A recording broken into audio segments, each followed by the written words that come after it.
Welcome to the channel students. तो आज की इस वीडियो से हम लोग एक इम्पोर्टेंट सीरीज शुरू करने जा रहे हैं जिसमें कि फिजिक्स में से इम्पोर्टेंट एमसीक्यूज आपको चैप्टर वाइज सोल्व करवाए जाएंगे, जिसके साथ आपके सभी कॉन्सेप्ट्स एंड फार्मूलाज भी रिवाइज हो जाएंगे। तो आज हमारे पास है सबसे पहला chapter electric charges and fields. इसमें हम जितने भी रिसेंट ईयर्स में एमसीक्यूज एग्जाम्स में आए हैं, सैम्पल पेपर्स में आए हैं, वो सभी चैप्टर वाइज डिस्कस करने वाले हैं। तो इन वीडियोस को ध्यान से सुनना और अपने सभी फ्रेंड्स के साथ इन्हें शेयर करना और चैनल को सब्सक्राइब करना मत भूलिएगा इस पूरी सीरीज की वीडियोस को देखने के लिए। अभी सबसे पहली प्रॉब्लम है हमारे पास कि a thin plastic rod is bent into a circular ring of radius R. It is uniformly charged with charge density lambda. Magnitude of the electric field at the centre. तो हमने एक रिंग बना ली है, अभी एक यूनिफॉर्मली चार्ज रिंग बना ली है, road को रिंग की शेप में चेंज कर दिया। उसके सेंटर पर हमने इलेक्ट्रिक फील्ड सोल्व करनी है, कुछ इस तरह का अरेंजमेंट है। तो इसके सेंटर पर हमने इलेक्ट्रिक फील्ड निकालनी है यहाँ पर। अगर हम इस पॉइंट चार्ज को करते हैं कंसिडर तो इसकी इलेक्ट्रिक फील्ड इस तरह से एक्ट करेगी। अगर मैं इसको यहाँ से कंसिडर करता हूँ तो इसकी इलेक्ट्रिक फील्ड इस तरह से एक्ट करेगी। सिमिलरली अगर हम इसको चेक करें तो इसकी इलेक्ट्रिक फील्ड इस तरह से एक्ट करेगी। अगर हम इसके ऑपोजिट वाले पॉइंट को देखेंगे तो इसकी इलेक्ट्रिक फील्ड इस तरह से एक्ट करेगी। तो हर एक पॉइंट के ऑपोजिट भी चार्ज है, तो इसका मतलब है कि सभी पॉइंट्स में से आने वाली electric field equal and opposite हो जाएगी। तो रिजल्टेंट इलेक्ट्रिक फील्ड यहाँ पर 0 मिल जाएगी। ठीक है, तो ऐसे आप लोग इसको सोल्व आउट कर सकते हैं। सिंपल है भी। तो आगे चलते हैं सेकंड प्रॉब्लम पर। Two charge particles P and Q. हमारे पास भी दो चार्ज पार्टिकल हैं, तो एक को हम मान लेते हैं भी क्यू पी, एक को हम लोग मान लेते हैं Q Q. Having the same charge, दोनों का चार्ज इक्वल है बट डिफरेंट मासेस, इनके मास अलग अलग हैं भी, एम पी और एम क्यू इनके मासेस हैं। ठीक है, स्टार्ट्स फ्रॉम द रेस्ट से स्टार्ट हुए हैं, तो दोनों के लिए इनिशियल स्पीड जो है वो रहेगी 0। ट्रैवल इक्वल डिस्टेंसेस, दोनों ने इक्वल डिस्टेंस की है कवर, उसको हमने एस के साथ रिप्रेजेंट कर लिया। In the uniform electric field E in time T P and T Q, दोनों के टाइम अलग अलग हैं, टी पी है इसका, टाइम है टी क्यू।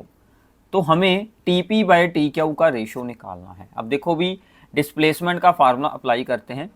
तो फॉर्मूला क्या होता है अभी, S is equals to U T plus half A T square.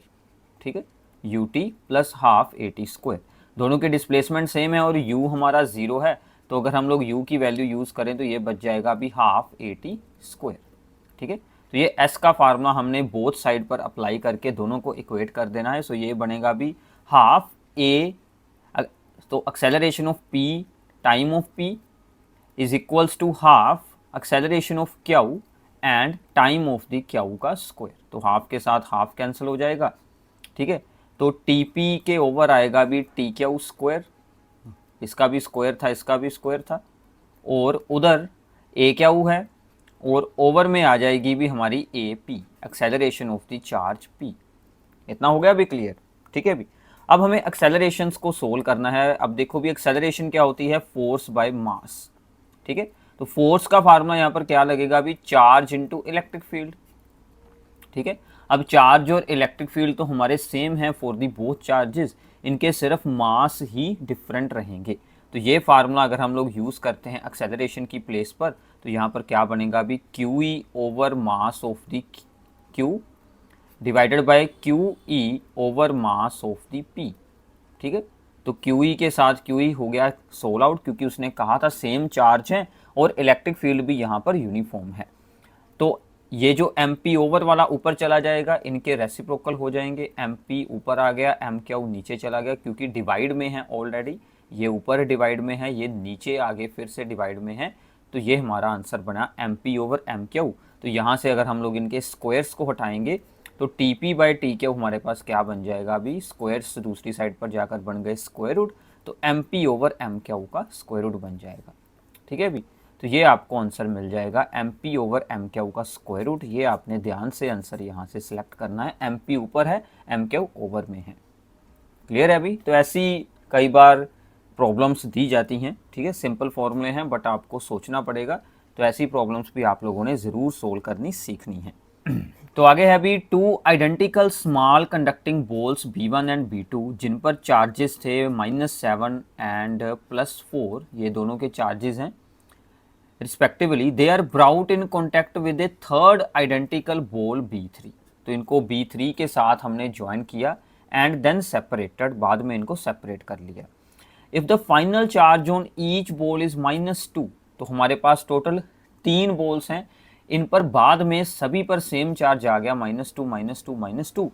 तो इनिशियली B3 पर क्या चार्ज था, अब देखो ये हो गया अभी B1 का चार्ज, ये हो गया B2 का चार्ज, प्लस हम लोग कर लेते हैं कि B3 का चार्ज था B3, इसको हमने ज्यूम कर लिया, आप लोग इसको Q भी ज्यूम कर सकते हैं।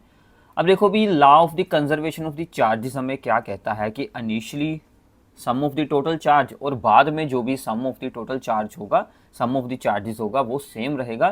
तो बाद में सभी पर चार्ज कितना आ रहा है अभी -2 -2, तो इसका मतलब है कि इनको ऐड करके और बाद वाले चार्जेस को ऐड करके हमने इक्वेट कर देना है। तो यहाँ पर बचा -3 प्लस B3, उधर बच गया -6, तो ये वाला -3 उस तरफ जाएगा, तो उस तरफ जाकर ये हो जाएगा अभी +3, तो -6 + 3 क्या बच जाएगा -3। तो इसका मतलब B3 पर इनिशियली चार्ज था अभी -3, यूनिट्स तो सेम रहेंगे, पिको कूलम, तो ये हमारा आंसर बन जाएगा। इतना क्लियर है अभी? चलो तो आगे चलते हैं। असर्शन रीजन है भी काफ़ी इंपॉर्टेंट है कि equal amount of the positive and the negative charges are distributed uniformly on the two halves of a thin circular ring as shown in the figure. ठीक है, the resultant electric field at the centre O of the ring is along OC। तो हमने पहले ये check करना है कि क्या OC के अलोंग है सच में इलेक्ट्रिक फील्ड। अब ख्याल से देखो भी, अगर हम लोग A पॉइंट को चेक करें तो A पर है पॉजिटिव चार्ज, तो पॉजिटिव चार्ज की फील्ड इस तरफ जाएगी, ठीक है, अवे फ्रॉम दी। और C पर है हमारा माइनस चार्ज, तो उसकी फील्ड भी इसी तरफ ही जाएगी, क्योंकि C माइनस चार्ज की ओर फील्ड, ठीक है, एंटर करती है, पॉजिटिव से दूर निकलती है। ऐसे अगर मैं इस पॉइंट को ऑब्जर्व करूं तो यहाँ से भी फील्ड हमारी इस तरफ को जाएगी। अगर मैं इस तरफ किसी पॉइंट को ऑब्जर्व करूं तो यहाँ से भी हमारी फील्ड इस तरफ जाएगी। तो यानी कि अगर हम इनका रिजल्टेंट सोल्व करें तो हमें ओवरऑल इन सभी इलेक्ट्रिक फील्ड्स का रिजल्टेंट जो है वो अलोंग OC ही मिलने वाला है। तो असर्शन हमारी ट्रू है। अब उसने ये कहा है कि it is so because net potential at O is not zero. ठीक है, उसने ये कहा है कि ऐसा इसलिए हुआ है कि O के ऊपर नेट पोटेंशियल जीरो नहीं है। ठीक है, तो यहाँ पर इनका रीज़न रॉन्ग है, अभी reason is a wrong statement but assertion is a right statement. तो हमारा A is right and reason is wrong, ये आपका आंसर आ जाएगा। ये मोस्टली C ऑप्शन होता है, आपको साथ में 4 ऑप्शन दिए होंगे, उनको देखकर आपने आंसर सेलेक्ट कर लेना है। ठीक है, तो आगे चलते हैं अभी। A point charge situated at a distance of the R from a short electric dipole, ठीक है, on its axis experience a force F if the distance of the charge is 2r the force on the charge will be। तो यहाँ पर क्या है कि पहले हमें एक इलेक्ट्रिक डाइपोल दिया गया है और उसके एक्सिस पर हम फील्ड को चेक कर रहे हैं। तो इलेक्ट्रिक डाइपोल के एक्सिस पर अगर हम ऐसे इलेक्ट्रिक डाइपोल अज्यूम कर लें, ठीक है, तो इसके एक्सिस पर भी कितनी इलेक्ट्रिक फील्ड होती है इसका आपको फार्मूला, ठीक है, याद होना चाहिए।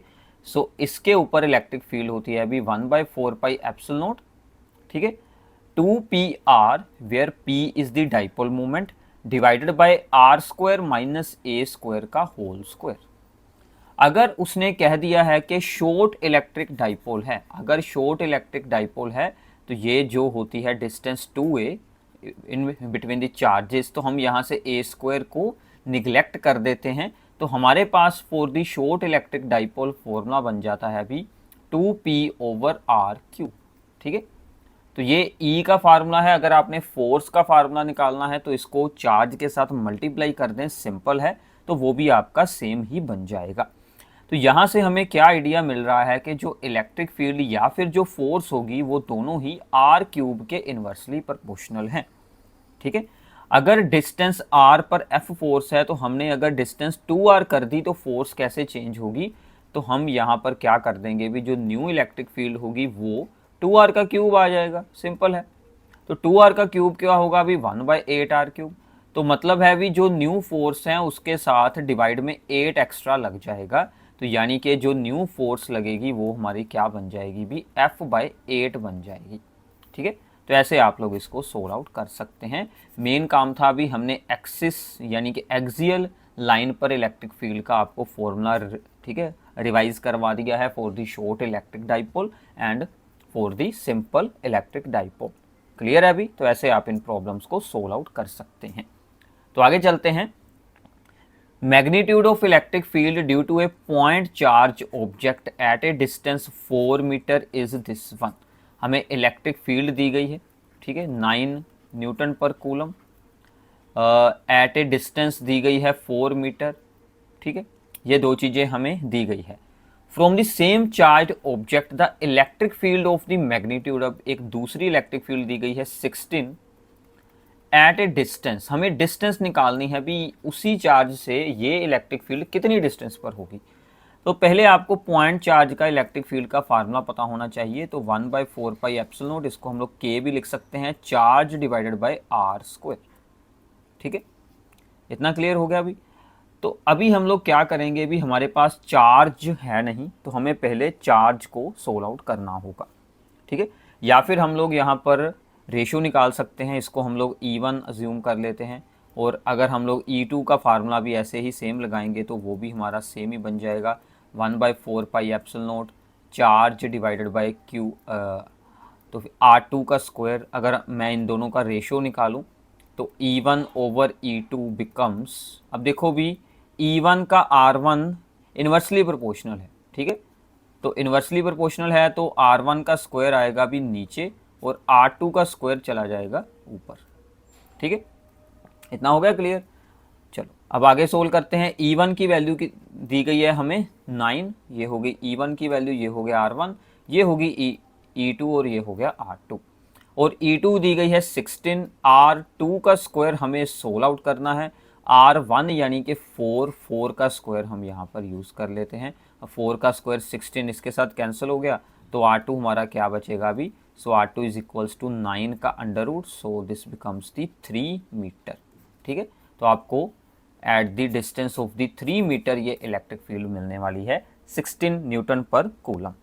इतना क्लियर है अभी? ठीक है, सिंपल है। चलो तो आगे चलते हैं। An electron experience this force in an electric field, then electric field is equals to, now electric field is equals to the force divided by charge. तो हमारा चार्ज है अभी इलेक्ट्रॉन का चार्ज, और फोर्स हमें दी गई है 1.6 इंटू 10⁻⁻16, और इलेक्ट्रॉन का चार्ज होता है -1.6 इंटू 10⁻⁻19। ये दोनों ऐसे ही कैंसिल हो गए, और ये पावर ऊपर जाकर ऐड होगी, -16 प्लस हो जाएगी भी 19, सो इट बिकम्स -10⁻3, और डायरेक्शन जो हमें यहाँ पर दी गई थी आई कैप, तो वही यहाँ पर लग जाएगी आई कैप, और यूनिट्स लग जाएंगी न्यूटन पर coulomb for the electric field. So 10⁻3 with sine minus, so ये बच गया हमारा बी ऑप्शन, सो ये आपका राइट आंसर बन जाएगा। इतना हो गया अभी क्लियर? चलो, an electric dipole of this length is placed at an angle of the 30 degree, ठीक है, with N electric field of this one. If the dipole experience a torque of this one, the magnitude of either charge of the dipole is। हमें भी charge निकालना है, सबसे पहले आपको torque का फार्मूला पता होना चाहिए। ठीक है, तो हमारे पास भी टोर्क का फार्मूला होता है अभी PE sin थीटा। ठीक है, जब हम किसी इलेक्ट्रिक डाइपोल को, जिसकी के डाइपोल मोमेंट P है, उसको इलेक्ट्रिक फील्ड में रखते हैं, ठीक है, मान लीजिए यहाँ पर भी इलेक्ट्रिक फील्ड इस तरफ है, ठीक है, इनमें एंगल बन रहा है दैट इज़ दी 30 डिग्री। ठीक है, तो इस तरह से इलेक्ट्रिक फील्ड है, तो उस वक्त इस पर जो टॉर्क लगेगी उसका फार्मूला है PE sin थीटा। P होती है भी डाइपोल मूवमेंट, सो भी इसमें से अब P का फार्मूला होता है P is equals to the Q into 2A, that is the dipole movement, और साथ में लगा हमारा E और साइन थीटा। ठीक है, अब देखो भी टॉर्क की वैल्यू हमें स्टेटमेंट में दी गई है, दैट इज 8 इंटू 10⁻⁻3। ठीक है, अब चार्ज हमें सोल्व करना है, 2A की वैल्यू हमें दी गई है दैट इज़ दी 2 सेंटीमीटर। ये 2A की वैल्यू होती है distance between the two charges. Centimetre में है तो हम ओवर में 100 लगा लेंगे, मीटर में चेंज किया है। इलेक्ट्रिक फील्ड की वैल्यू दी गई है 2 इंटू 10⁵ और साइन है अभी हमारा साइन 30 डिग्री। ठीक है, इतना क्लियर है। चलो ये जो दो जीरोज हैं मैं इसके साथ सोल्व आउट कर देता हूँ भी, तो ये हमारा क्या बच जाएगा, q इंटू टू यहाँ पर बच गया अभी 10⁵ में से 2 जीरोज हो गई कैंसल, तो साइन 30 की वैल्यू है 1/2 और इस तरफ है हमारा 8 इंटू 10⁻⁻3।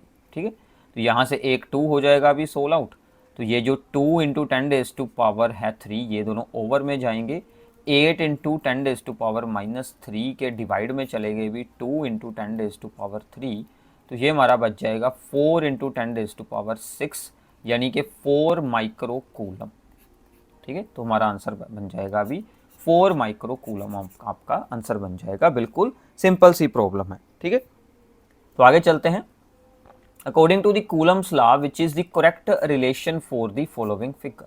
अब देखो दोनों चार्ज एक दूसरे को अट्रैक्ट कर रहे हैं। अट्रैक्ट कब करते हैं, जब दोनों चार्जेस ऑपोजिट हों, तो एक होगा पॉजिटिव और दूसरा होगा हमारा नेगेटिव। तो दोनों को अगर हम लोग मल्टीप्लाई करवाएंगे तो आंसर क्या आएगा, positive into negative, that is the negative which is less than 0। तो यहाँ से हमारा ऑप्शन क्या बन जाता है अभी सेकंड। उसने सिर्फ यही पूछा था कि इन चार्जेस के साइन क्या रहेंगे, ऑपोजिट साइन है तो दोनों का मल्टीप्लाई करके आंसर 0 से, ठीक है, स्मॉल वैल्यू आएगी यानी कि नेगेटिव में आंसर आएगा। क्लियर है। चलो, ए नेगेटिवली चार्ज ऑब्जेक्ट x, तो x का क्या चार्ज है अभी minus, repelled by the another charge object y, तो एक अनदर चार्ज ऑब्जेक्ट है जो उसे रिपेल कर रहा है, तो सेम चार्ज होंगे फिर ही वो एक दूसरे को रिपेल कर सकते हैं। ठीक है, however an object z is attracted to the y। अब देखो एक z दिया गया है, ये नहीं बताया कि वो चार्ज है या फिर अनचार्ज है, ये अट्रैक्ट कर रहे हैं। ठीक है, z is attracted to the object y, तो उसने पूछा है कि z क्या हो सकता है। अब अगर अट्रैक्ट हो रहा है तो या तो ऑपोजिट चार्ज होगा या फिर न्यूट्रल होगा। ठीक है, न्यूट्रल होने के केस में भी अट्रैक्शन हो सकती है। अट्रैक्शन फिर चार्जेस वाली तो नहीं होगी, but attraction between the two masses जो होती हैं, कि जो दो ऑब्जेक्ट हैं अगर उनके मासेस हैं तो वो ग्रेविटेशनल जो हमारा लॉ होता है उसके अकॉर्डिंग एक दूसरे को अट्रैक्ट करते हैं। तो पॉजिटिव और न्यूट्रल ये हमारा ऑप्शन बन सकता है, न्यूट्रल और positively charge.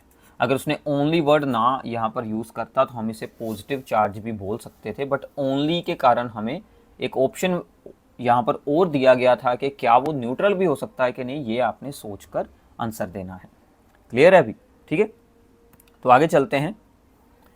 In an experiment, 3 microscopic spheres are sprayed into the chamber, become charged with these charges. उनके चार्जेस क्या बने हैं अभी, 3 है +5 है -3 है। अगर मैं यहाँ से टोटल चार्ज सोल्व कर लूँ तो क्या बचता है अभी, +5e बचता है। ठीक है, all the 3 spheres came in contact for a moment and got separated. उनको एक मोमेंट के लिए आपस में ज्वाइन किया और फिर से दूर कर दिया।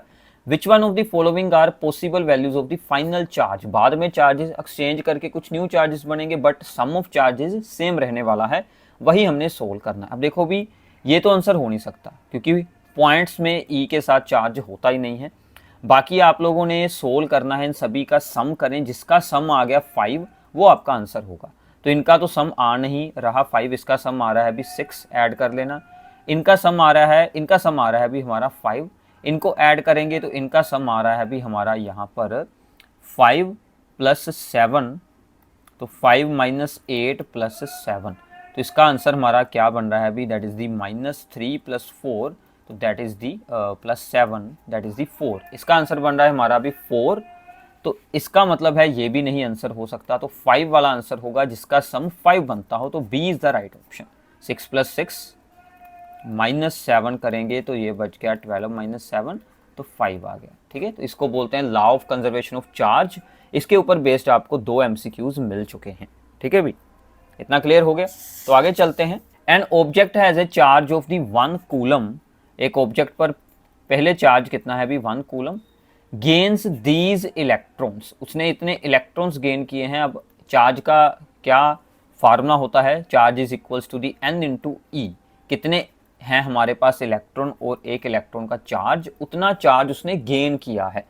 अब देखो नंबर ऑफ इलेक्ट्रॉन्स हैं 5 into 10⁸ into the power 18 into the charge of electron that is the minus में आएगी वैल्यू, तो इनको हमने सोल्व कर देना है। 5 इंटू 1.6 करेंगे सो इट बिकम्स दी 8 और 10⁻18 माइनस करेंगे 19 सो इट बिकम्स दी 10⁻−1, तो ये आपका बच जाएगा अभी -0.8।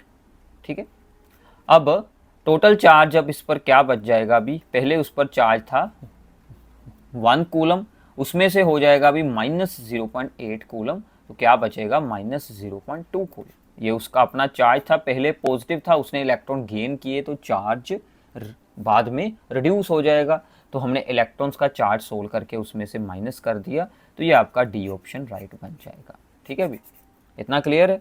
चलो आगे चलते हैं। 3 चार्जेस हैं अभी, Q है, -Q है और एक है यहाँ पर Q नोड है। ठीक है, are placed as shown in the figure. हमने Q नोड पर फोर्स निकालनी है कि इस Q नोड चार्ज पर कितनी फोर्स अप्लाई हो रही होगी। ठीक है, तो इसको हम ऐसे थोड़ा सा रिप्रेजेंट कर देते हैं। तो अब देखो भी ध्यान से, जो Q नोड है ये हमारा पॉजिटिव होगा, ये है हमारा +Q चार्ज और ये है हमारा -Q चार्ज। ठीक है, -Q नोड को अट्रैक्ट करेगा with the force F1, +Q node को रिपेल करेगा विद द फोर्स F2। अब देखो कि Q और Q दोनों का मैग्नीट्यूड सेम है, डिस्टेंस भी दोनों में A और A ही है, तो इसका मतलब है कि magnitude of F1 and F2 are both equal. इसको मैं F के इक्वल शो कर लेता हूँ। अब F का फार्मूला क्या आएगा अभी, K यानी कि 1/4πε0। आगे क्या होता है formula, Q into Q node. ठीक है, क्योंकि एक चार्ज है Q और दूसरा चार्ज है Q node without the symbols, ठीक है, साइंस, डिवाइडेड बाय डिस्टेंस का स्क्वायर A²। इतना हो गया अभी क्लियर। अब हमें स्क्वायर रूट, अब हमें इनका रिजल्टेंट निकालना है, तो ये जो Fr निकलेगी, जो इनकी रिजल्टेंट फोर्स निकलेगी, सो F इज इक्वल्स टू, जब दो फोर्सेस परपेंडिकुलर एक्ट हो रही हो तो दोनों का रिजल्टेंट आप लोग सिंपली उनके स्क्वायर्स को ऐड करके उसका अंडर कर लें तो वहाँ से निकल आएगा। अब F1 और F2 दोनों ही F के इक्वल हमने अज्यूम की हैं, इसको हम लोग लिख देते हैं अभी F नेट फोर्स। ठीक है, तो ये क्या बनेगा अभी हमारा 2F² का अंडर रूट।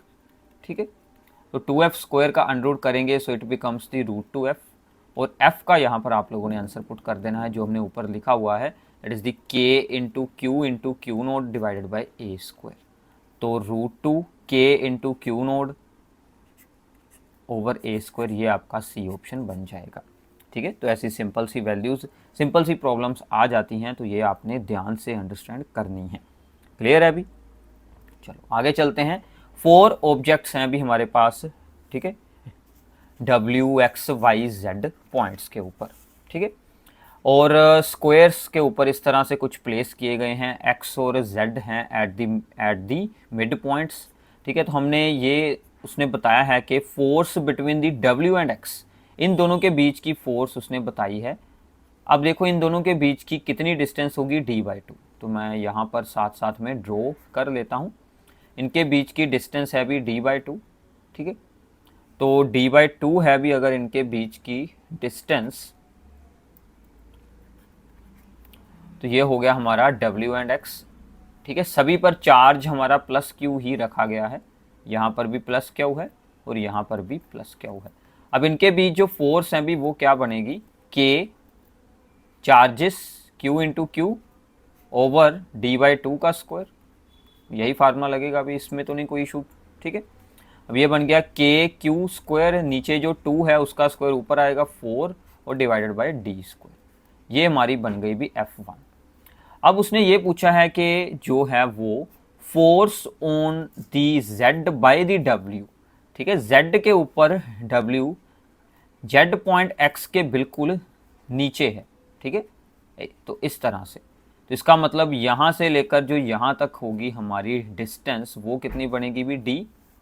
ठीक है, तो यहाँ से लेकर जो हमारी यहाँ तक होगी डिस्टेंस, वो हमारी बन जाएगी from the X to Z, that is the D होगी भी वो डिस्टेंस। ठीक है, तो ये हमारी डिस्टेंस बन गई d, और यहाँ पर है भी d/2। हमने ये सोल्व करनी है अभी w टू z। तो यहाँ पर हम पहले लगाते हैं अभी पाइथागोरस थ्योरम। तो डिस्टेंस सोल्व करनी है WZ, तो ये हाइपोटेन्यूज है, तो परपेंडिकुलर स्क्वायर प्लस बेस का स्क्वायर, इसका हमें अंडर करके इसकी डिस्टेंस निकालनी होगी। तो ये हमारी बन जाएगी भी, इसका एलसीएम कर लेना 4, तो ये बनेगा 4d square plus d square, that is the 5d square.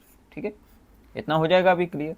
अब जो इनकी फोर्स है, ठीक है, between the W and Z, उसका सेम फार्मूला Q, चार्जेस तो सेम है Q इंटू क्यू।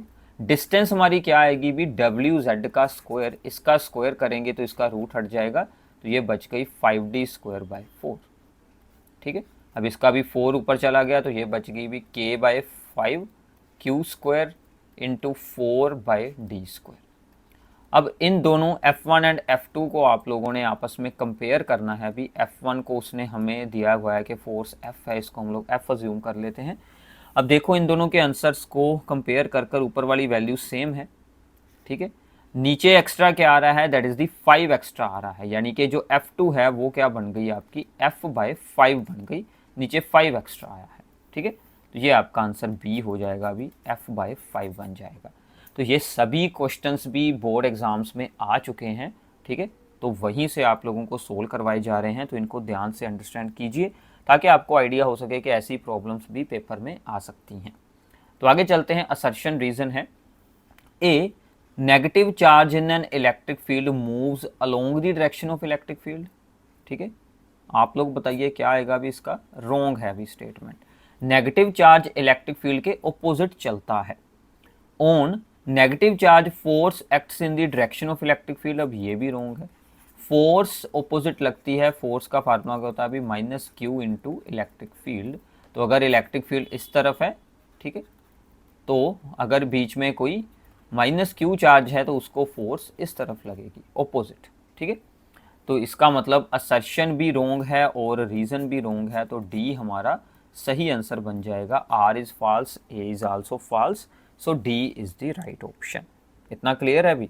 चलो, an electric dipole placed in non uniform electric field can experience, जब इलेक्ट्रिक डाइपोल को नॉन यूनिफॉर्म इलेक्ट्रिक फील्ड में रखा जाता है, ठीक है, तो क्या होता है अभी नॉन यूनिफॉर्म इलेक्ट्रिक फील्ड में।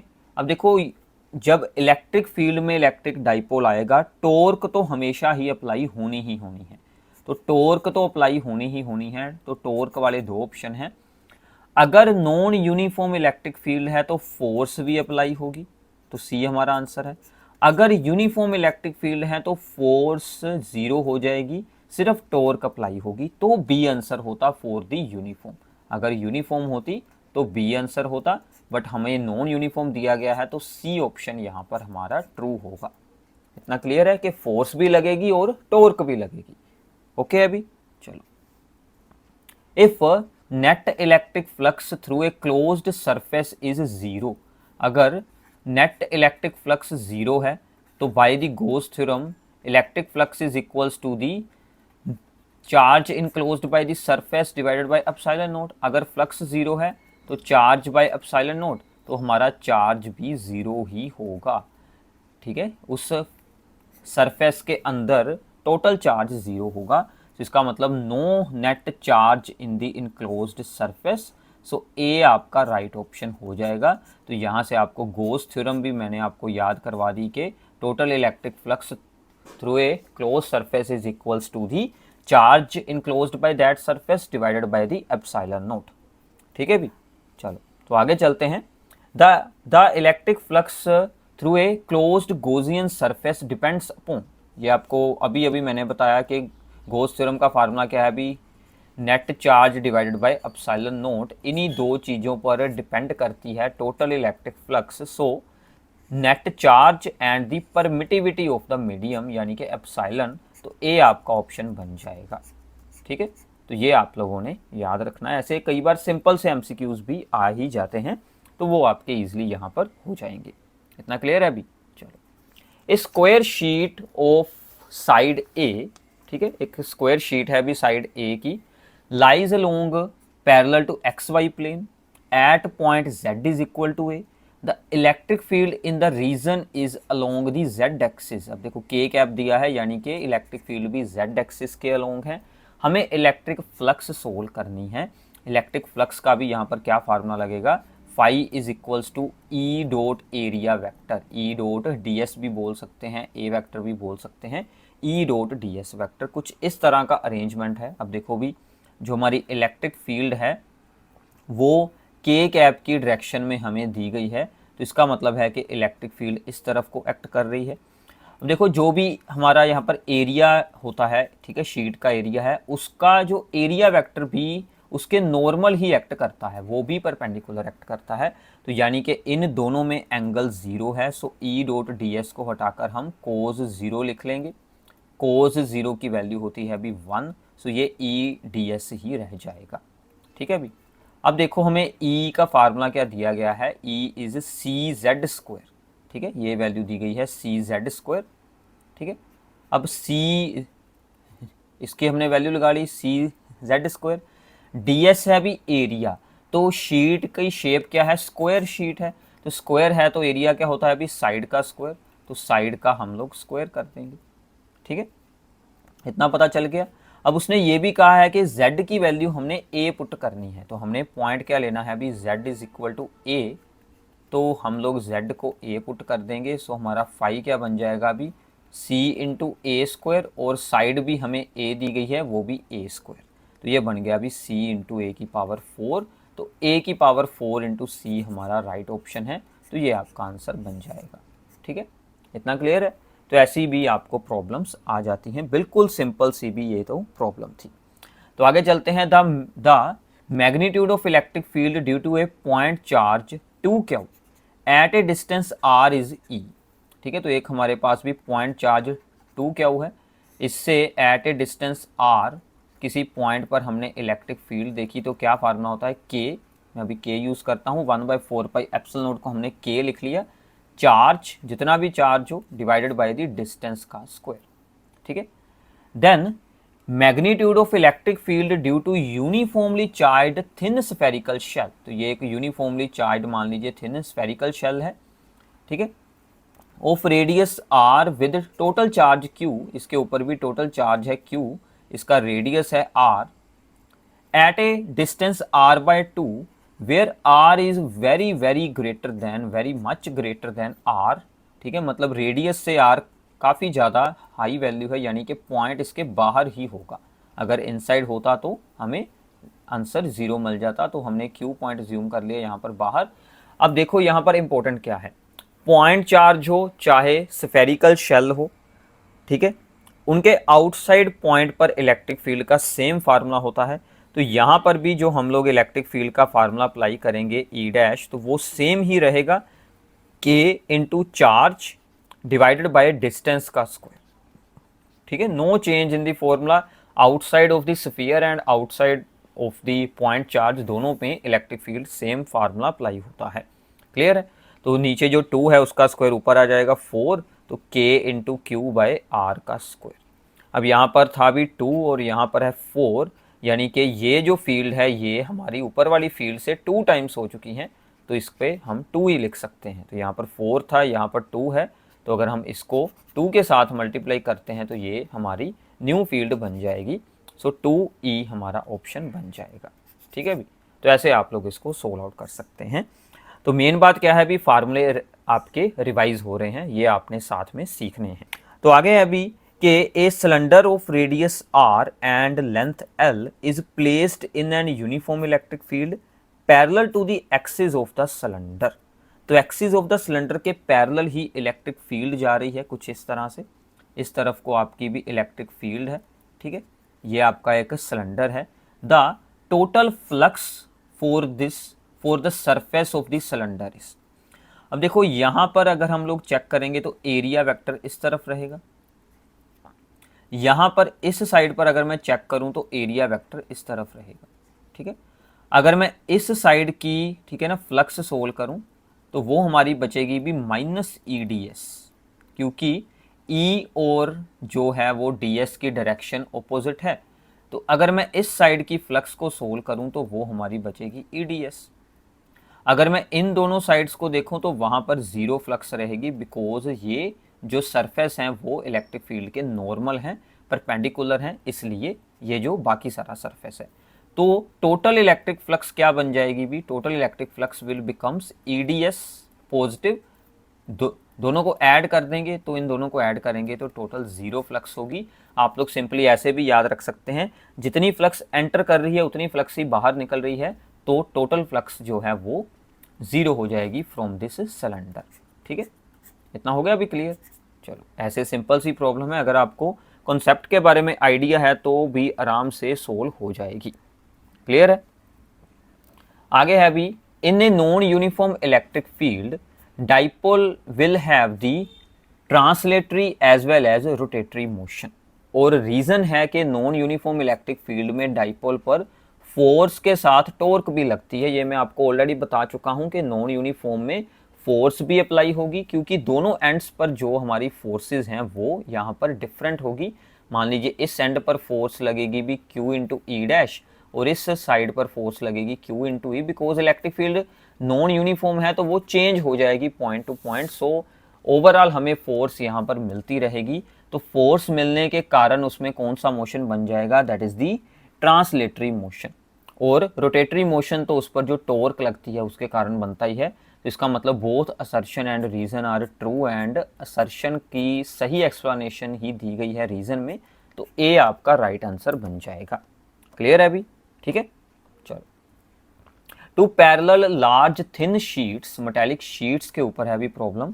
ठीक है, तो दो मेटेलिक शीट्स दी गई हैं, तो इस तरह से कुछ भी दो मेटेलिक शीट्स हैं, तो इनके ऊपर ऑपोजिट चार्जेस हैं, एक पर है प्लस सिग्मा, एक पर है माइनस सिग्मा। इनके बीच electric field between these sheets, तो बिटवीन का फार्मूला क्या होता है भी वो याद रखना है, सिग्मा ओवर एप्सिलॉन नॉट। ठीक है, तो ये एक आर्टिकल होता है बिटवीन दी टू शीट्स वाला, वो आपने अच्छे से सोल्व कर लेना है। तो सिग्मा की वैल्यू कितनी दी गई है भी 26.4 इंटू 10⁻⁻12।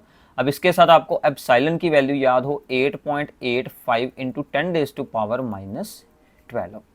ठीक है, तो ये दोनों आपस में कैंसिल हो गई। इसको अगर आप लोग डिवाइड करेंगे तो अप्रोक्सीमेटली हमें आंसर क्या मिल जाएगा, दैट इज दी 3। वैसे तो 2 पॉइंट समथिंग आता है, बट अप्रोचेस टू दी 3 ही होता है ये आंसर। तो ऑप्शन जो हमें दिए गए हैं उनके अकॉर्डिंग यही ऑप्शन बचता है, 3 न्यूटन पर कूलम। इसका आप लोगों को आंसर मिल जाएगा। इतना क्लियर है अभी, बिल्कुल सिंपल थी ये भी प्रॉब्लम। तो आगे चलते हैं। A charge Q is placed at the point of intersection of the body diagonals of the cube। एक आपके पास भी क्यूब है, ठीक है, तो क्यूब की जो यहाँ पर डायगनल्स हैं, ठीक है, डायगनल्स की इंटरसेक्शन के ऊपर हमने एक चार्ज रख दिया है भी Q।